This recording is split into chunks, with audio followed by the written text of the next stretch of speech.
Neverovatne priče,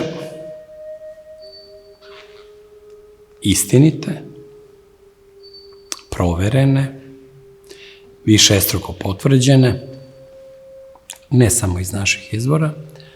I ovog puta, kako je Duško Popov preživeo serum istine u Berlinu. Ko je Duško Popov, kakav serum istine, komu ga je dao u Berlinu, kako ga je preživeo i u čemu je smisao tog preživljavanja. Evo sad ćemo to da dešifrujemo. Vrlo ukratko. U ovim dnevnim emisijama kojima pripadaju nevjerojatne priče. Dušan Popov, poznatiji kao Duško Popov, jer je tako celog života sebe nazivao, jedna sasvim neobična ličnost, više liči na mnoge 18-vekovne srpske avanturiste, recimo među husarima, u austrijskoj ili ruskoj vojsci, nego na svoje savremenike koji su izgubili vremenom tu čežnju za avanturom i tu spremnost na rizik i igranje sa smrću, gde gledate u lice smrti i smete joj se. Nekako postaje važnije kakav je vaš odnos prema smrti, iskušenju, izazovu, opasnosti, nego to šta vi konkretno radite, na čijoj ste strani, zbog čega ste došli negde. Taj filmski pristup gde vi ne navijate za nekog junaka zato što on nosi određenu uniformu ili zato što je on bliži onome čemu teži vaša istorija ili vaša nacionalna ideja, vaš nacionalni interes, već gledate prosto lepotu karaktera tog junaka. Nema niko ko se nije divio Jovanki Orleanki, bez obzira na to što ona nije ni srpkinja, ni pravoslavna, ali nosi u sebi nešto uzbudljivo, nešto što vas tera da netremice gledate u nju. Tako isto postoji mnogi junaci u drugim vojskama koji izazivaju tu vrstu osjećanja.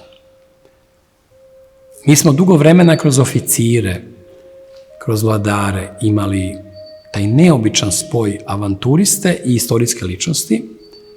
Vremenom je to sve posustalo, posebno nakon Prvog svjetskog rata, i odjednom se pojavljuje doslovce nijotkuda Duško Popov. Rođen je 1912. godine u Titelu, u jako bogatoj, toj srednje banatskoj ili južnobačkoj porodici, gde njegov otac Dragomir nije štedeo truda ni novaca da svom sinu da najbolje moguće obrazovanje. On zajedno sa njim još u dečačkim godinama Duškovim prelazi u Dubrovnik. U Dubrovniku završava tada najbolje škole međuratne, pa onda ga šalje u Englesku, a onda iz Engleske u Pariz. Posle svega toga završava pravo u Beogradu, a doktorske studije pohađa i završava u Freiburgu, čuvenom nemačkom univerzitetu. Znači, veoma obrazovan čovek, sportski tip, sa neverovatnom privlačnošću karaktera. Kaže se da nije bilo nikoga ko nije prelazio na njegovu stranu čim bi ga upoznao, bez obzira na to šta je pre toga mislio o njemu, a da ne govorimo tek o ženama. I njemu su upravo glavna meta i spoljašnja tema u životu bile žene, brzi automobili i hedonistički način života sa fantastičnim ukusom, otmenim ukusom u izboru jela, pića, načina života. To njegovo držanje koje je bilo kombinacija generala i ambasadora na veličanstven način i zavodilo svakoga gde god bi došao, svi bi uprali pogled u njega. I on je u stvari, vidjet ćemo kasnije, prvi harizmatični tip špijuna. Do tad su špijuni bili manje više, posebno muški špijuni. Oni su bili neke sive, neprimetne ličnosti koje su prolazile tamo gde niko nije trebao da ih vidi i primeti i obavljali svoj posao. Funkcionalno uspešni. A on je bio taj harizmatični junak koji nimalo slučajno je zaslužio, recimo, da po njemu Ian Fleming napiše taj svoj serijal o tajnom agentu njenog kraljevskog visočanstva, agentu 007, James Bondu, koji je pravljen delom po njegovoj karijeri, jer moramo da znamo da je Ian Fleming bio isto specijalac od ugleda u britanskoj vojsci, ali i po modelu Duška Popova, koji je već tada bio engleski obaveštajac i koga je u Portugalu i Španiji imao priliku da vidi i nadzire Ian Fleming. Diveći se njemu, njegovom držanju, njegovom ponašanju, njegovim manirima, on je napravio taj model. A evo što je rekao možda najbolji pisac engleski 20. veka, Graham Greene, Nobelovac, dobitnik Nobelove nagrade za književnost, takođe obaveštajac britanski, po čijim romanima je snimljeno isto nekoliko fantastičnih trilera. On je rekao za Duška Popova sledeće. Duško Popov je bio najvažniji i najuspešniji agent koji je radio za Veliku Britaniju tokom Drugog svetskog rata. Iza ovih šturih reči, iza ove jednostavne izjave, vi vidite da čitava operacija Overlord, iskrcavanje na Normandiju, da sve ono što je uspelo da Britanija izbegne ono masovno bombardovanje, invaziju Nemaca u Britaniji, da svi oni podaci koji su pogrešno usmeravani na nemačku stranu i mnogo šta drugo što je dovelo na kraju do pobede Velike Britanije nad Nemačkom, mnogobrojnijom i na početku rata moćnijom, da je jednim velikim delom zasluga za to pada na našeg Dušana, na Duška Popova. Obaveštena priča njegova počinje u Dubrovniku, gde na samom početku rata on vodi advokatsku kancelariju, naravno vrlo uspešnu, i predvodi tu dubrovačku elitu raznih nacionalnosti, italijanske, srpske, hrvatske. I njegov drug sa studija u Freiburgu poziva da postane dvostruki agent. On već radi za Abwehr, za nemačku obaveštajnu službu, ali je počeo da radi i za MI6, za Britance, i onda svog najboljeg druga, koga nije zaboravio i sa kojim je oduvek želeo i da se druži, da nešto zajedno s njim radi, pa da i zajedno rizikuju u nečemu, on je pozvao njega da mu se pridruži i da zajedno budu dvostruki agenti. Duško dolazi iz Dubrovnika u Beograd i počinje da radi. Za nemački Abwehr radi kao Ivan, to mu je kodno ime, a za englesku službu kao Scott, ali je imao kasnije mnogo poznatije ime Tricikl, vrlo neobično ime, ima dvostruko dno to ime, njegovo špijunsko. S jedne strane su dve agentkinje ili dva ženska agenta, britanska, bila njegova pratnja i njegova kontrola, pa od njih troje kao Tricikl, ali mnogi su govorili da neka druga pozadina stoji iza tog naslova, jer je on voleo da često bude sa dve žene istovremeno, verovatno te dve agentkinje koje su između ostalog bile više njegove nego što su pripadale službi za koju su radile, a opet iz poznatih razloga. Ta njegova harizmatičnost tog prvog agenta, obaveštajca u istoriji koga odlikuje harizmatičnost i ta upadljivost, da god se pojavi, svi gledaju samo u njega i onda mora da napravi popuno drugačiju tehniku delovanja nego klasični agenti. U Beogradu on prvi put ima ta ispitivanja gde iskusni britanski obaveštajni oficiri razgovaraju sa njim, pokušavaju da vide da li on zaista radi za njih u stvari ili ipak za Nemce. Jer kod dvostrukih agenata nikad baš nije najjasnije gde je pravi akcenat i oni su bili oduševljeni njegovim odgovorima. On je uspeo da od njih napravi svoje saveznike, prijatelje i recenzente dobre, tako da je uvek kroz iskušenja on u stvari išao u nove pobede.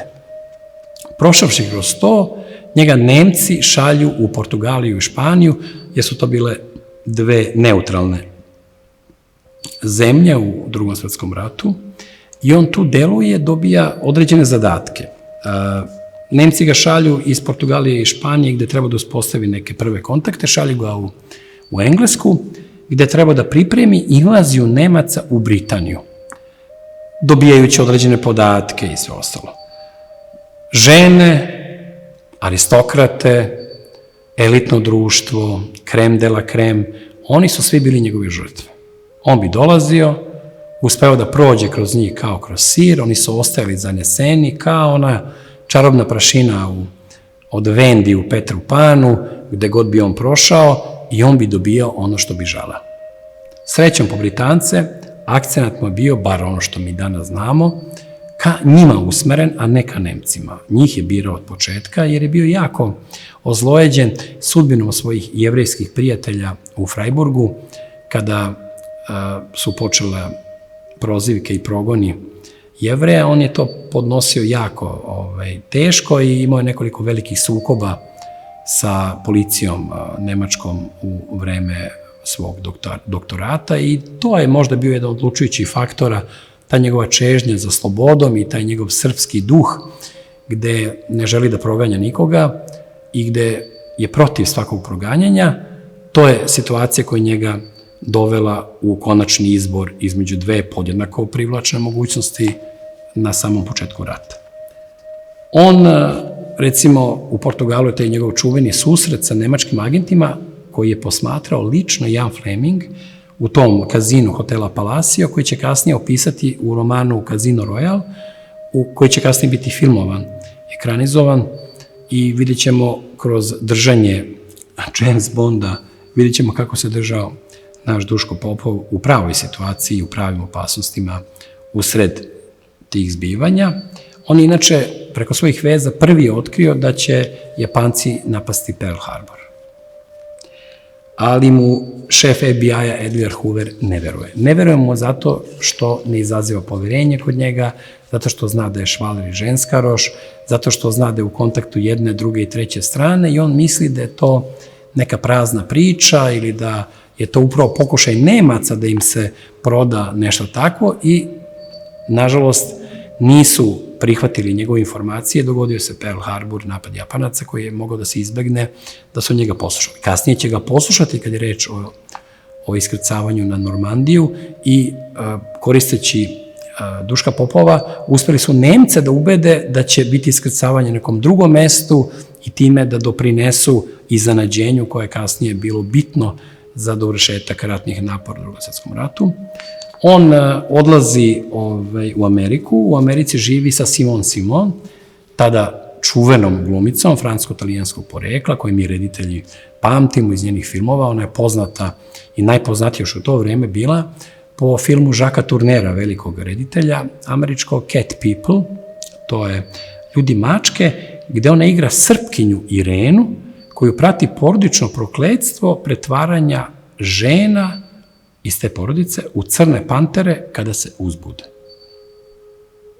Kasnije će Paul Schrader mnogo kasnije snimiti svoju verziju filma Ljudi mačke, ali taj horor film iz tog vremena i njegova glavna junakinja je bio još jedan izazov za Duška Popova. Ona je bila zaljubljena na njega, zanesena, spremna da uradi šta god on kaže, gde god on krene, bila je sa njim i nikad ga nije zaboravila. Živela je skoro 90 godina i nadživela sve svoje savremenike. Trošio je ogroman novac, često se poigravao, pa uzimao nemački novac, pa njime finansirao akcije, engleske akcije, ili je na kocki bio spreman da troši, pa ste stavlja na kocku u jednom trenutku između 50 i 80 hiljada dolara 40. godina. Kako bi sad neko milione stavljao. Ta hladnokrvnost, ta uspešnost, ali on nije zanesen, on nije obuzet ni kockom, ni ženama, on to sve koristi precizno, kao ajkula koji ide ka svom cilju i zna koji je taj cilj i važnost tog cilja. Učestvuje u trci za nuklearnim naoružanjem između Nemaca i Amerikanaca i on radi svoj opasni posao i pored svih mogućih sumnji Nemaca, tako da omogućuje uspeh savezničkog iskrcavanja u Normandiji, lažirajući Nemcima pravo mesto iskrcavanja i ređaju se i dalje iz godine u godinu, iz meseca u mesec njegovi podvizi. I onda onaj najneverovatniji, o kome sam hteo nešto da kažem ovom prilikom, jer sam o Dušku Popovu više puta u mom životu pisao neke mnogo duže tekstove i zanimljivije, proučavao njega, kontaktirao sa njegovom porodicom, Ali ovde je tema taj podvig nad podvizima. Nemci otkrivaju da je on dvostruki agent. Nemci saznaju da on u stvari radi za Engleze. Oni saznaju da su oni finansirali čoveka koji ih je upropastio, koji im je uneo mnoga stradanja. Tu će stradati njegov najbolji prijatelj, Nemac, koji ga uveo i na čiju garanciju su ga Nemci primili, a oni ga formalno pozivaju u Gestapo u Berlinu, da ga oni ispitaju da li nesigurni u to za koga radi, iako su znali već sigurno da radi za Engleze. I na iznenađenje svih, on odlazi u Berlin. Odlazi u Berlin. I prima taj serum istine, koji su Nemci pravili, za koji mi danas ne znamo tačno kako je rađen. Mi pretpostavljamo da je to taj sodium tiopental, to je natrium pentanol, koji vas uvodi u jednu sugestibilnost hipnotičku i da vi odgovarate iskreno na pitanja na koje ne biste želeli. On se sa svojom savršenom samokontrolom, svojom gvozdenom voljom upušta u borbu sa đavolom. Odlazi u Berlin i glavni istražitelji Gestapoa, za koje kažu da nikada niko nije uspeo da ih prevari, slaže, on uspeva to da uradi. Da iako ima argumente, dokaze da radi za Britance, on ih ubeđuje da on u stvari radi za njih.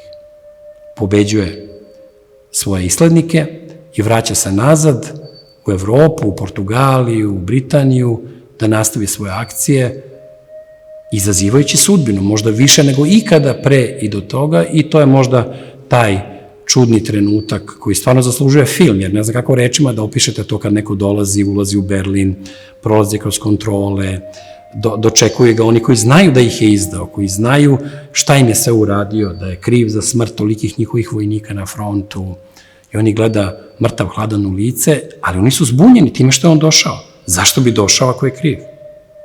I on ide potpuno kontrom, lice u lice sa opasnošću i pobeđuje.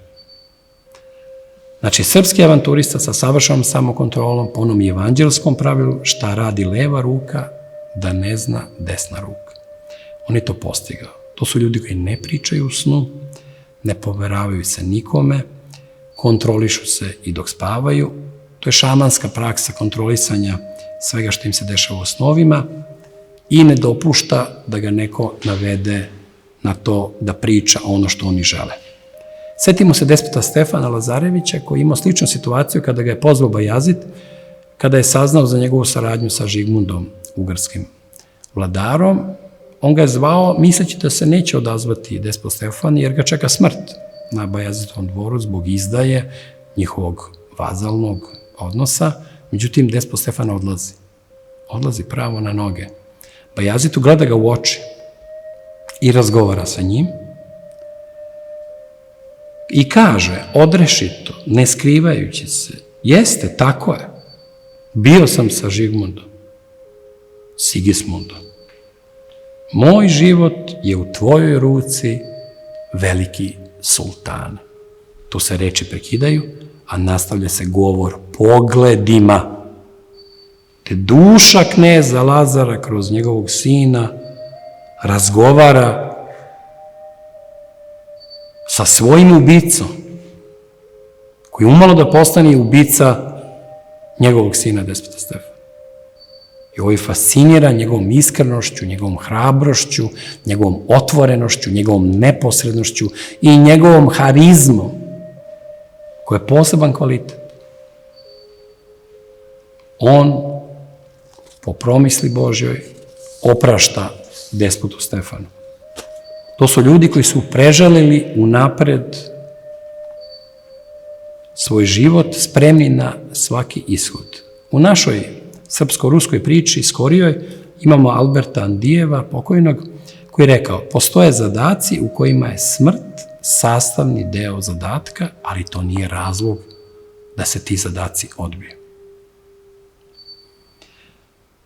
Fenomen savladavanja straha od smrti kod svetitelja, ratnika i avanturista. To je drugačija volja i energija koja se pojavljuje kad se potpuno savlada strah od smrti. Dušan Popov se nije bojao smrti, imao je prezir prema njoj, Nije ga impresionirala mogućnost da će biti ubijen sa onim čuvenom pa šta. Sačekajte da popušim moj cigaru, da popijem moj martini.